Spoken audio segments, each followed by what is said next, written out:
Divine intervention dahil sa pagkakalantad ng korupsyon sa Marcos Jr. administration. Ayon yan sa isang political analyst. Alamin natin ang buong detalye mula kay Kapar MJ Mondihar.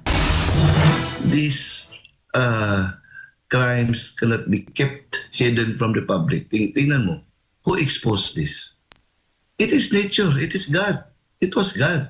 Para sa political and constitutional law professor na si Attorney James Reserva, maituturing na divine intervention ang pagkakalantad sa mga isyu ng korupsyon sa Marcos Jr. government. Ayon sa kanya, mismong kalikasan na ang naglantad ng mga isyu, partikular na sa flood control projects.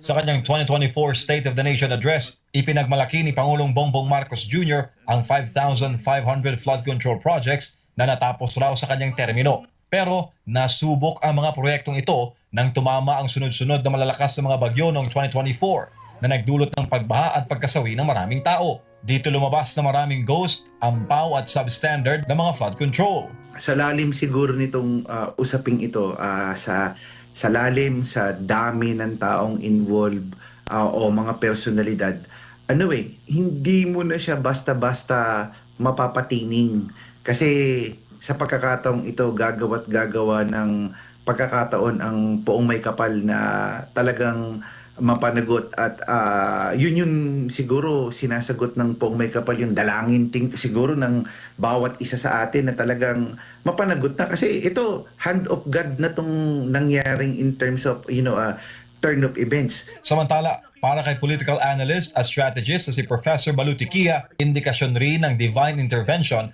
ang hidwaan sa loob ng administrasyon. Kamakailan, nagbanta si former House Speaker Martin Romualdez na ilalantat ang umunoy mga sabwat sa korupsyon kasunod ng mga banta ng political demolition sa kanya. Alam mo, mayroong isang napakalakas na power na nagpapakita sa taong bayan.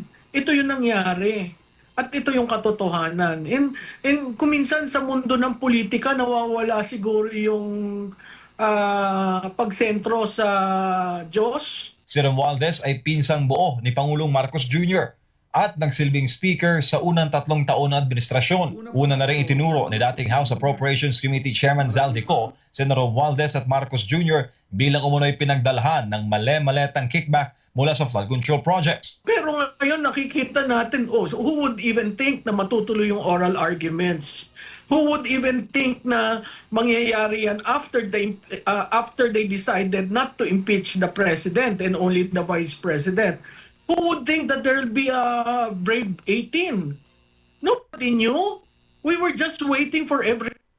It did not fail according to our plan. Naniniwala naman sina Tiquia, Di Torres at Reserva na magtutuloy-tuloy na ang paglantad ng katotohanan dahil may mas makapangyarihang puwersa na nagdidikta nito na mas makapangyarihan pa sa mga abusadong politiko. Now that we are finding the pieces of the puzzle, nabubuo natin yung puzzle, unti-unting natin nakikita sino ba ang dapat pagkatiwalaan at sino ba ang dapat talikuran dahil binaboy niya at binastos yung mandato ng bayan.